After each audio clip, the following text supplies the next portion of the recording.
जो श्री अखिलेश यादव जी के शासनकाल में भर्तियों में भ्रष्टाचार हो रहा था, आदरणीय मुख्यमंत्री योगी आदित्यनाथ जी के नेतृत्व में यह फैसला लिया गया है कि हमारी सरकार एक दिन में और एक शिफ्ट में जो परीक्षाएं हैं उनको संपन्न कराने का काम करेगी। हम सदैव अपने प्रतियोगी छात्रों के साथ थे, हैं और आगे भी रहेंगे। उत्तर प्रदेश पीसीएस एग्जाम को लेकर सरकार के फैसले पर विपक्ष के आरोप हैं, लेकिन सरकार का दावा है कि छात्रों के हित में फैसला हुआ। हमारे साथ बात करने के लिए उत्तर प्रदेश के उप मुख्यमंत्री केशव प्रसाद मौर्य जी हैं। सर, इस फैसले को किस तरीके से देखा जाए? विपक्ष के भी सवाल है, लेकिन इस फैसले को लेने के पीछे सरकार की क्या सोच थी? देखिए, सरकार संवेदनशील है। भारतीय जनता पार्टी छात्रों की समर्थक है, युवाओं की समर्थक है। उनकी भावनाओं से हम अवगत हैं। हम जब सरकार में नहीं थे तब भी प्रतियोगी छात्रों के साथ मिल करके जो श्री अखिलेश यादव जी के शासनकाल में भर्तियों में भ्रष्टाचार हो रहा था, भर्ती माफिया सक्रिय थे, नक्कल माफिया सक्रिय थे और पूरे आयोग की व्यवस्था को तहस नहस करने का पाप किया था, काम किया था, हम उनसे अवगत हैं। प्रतियोगी छात्रों की कोई ऐसी मांग नहीं थी। उनका मांग था कि जो नॉर्मलाइजेशन का फार्मूला लागू किया गया है उसे समाप्त करके एक दिन और एक शिफ्ट में परीक्षा कराई जाए।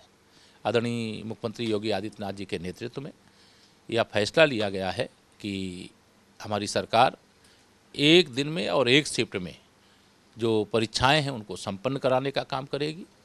और जिस प्रकार से समाजवादी पार्टी ने इस आंदोलन की आड़ लेकर के राजनीतिक फायदे के लिए छात्रों के भविष्य के साथ खिलवाड़ करने के उद्देश्य से अपने कुछ गुंडों को, सपा के समर्थकों को आंदोलन के बीच में भेज करके माहौल ख़राब करने का काम किया है, पाप किया है, उसकी भारी कीमत श्री अखिलेश यादव जी की जो परिवार डेवलपमेंट एजेंसी है समाजवादी पार्टी को उठाना पड़ेगा।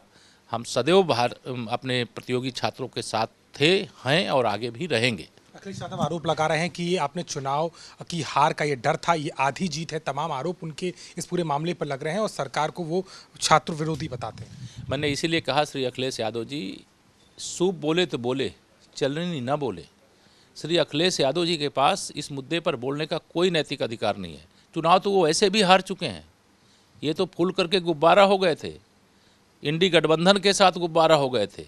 लेकिन हरियाणा चुनाव के बाद समाजवादी पार्टी की साइकिल भी पंचर हो चुकी है और 20 तारीख को मतदान, 23 तारीख को मतगणना और समाजवादी पार्टी की साइकिल सैफई के उनके गैराज में पहुंच जाएगी। सर, 4 दिन हो गए, आपको लगता है थोड़ी देर हुई क्या छात्रों को लेकर के? जो पहले दिन वहाँ पर जो लाटरी चार्ज भी हुआ। देखिए, ये एक दिन में ही समस्या हल हो जाती है।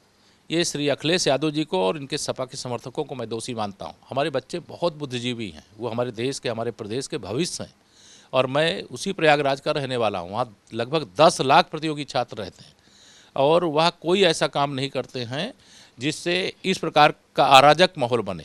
ये समाजवादी पार्टी आंदोलन के बीच में घुसी है और उसके कारण से 2-3 दिन का समय जरूर लगा है, लेकिन अब मैं सभी बच्चों से अपील करता हूँ कि पूरा ध्यान वह पढ़ाई में लगाएं, अपनी तैयारी में लगाएं और जो भी समस्या होगी उस समस्या को सरकार पूरी संवेदनशीलता के साथ सुनेगी। हमारा राष्ट्रीय नेतृत्व, हमारा प्रदेश नेतृत्व, हमारी सरकार छात्रों के साथ थी, छात्रों के साथ है, छात्रों के साथ रहेगी। शुक्रिया आपसे बात करने के। तो कहने के इस पूरे मामले को लेकर के सीधे तौर पर समाजवादी पार्टी को जिम्मेदार ठहराया है और अब सरकार इस फैसले के साथ में छात्रों के हित की बात कर रही है। लखनऊ से कैमरामैन नीरज कुमार के साथ अभिषेक मिश्रा, आज तक।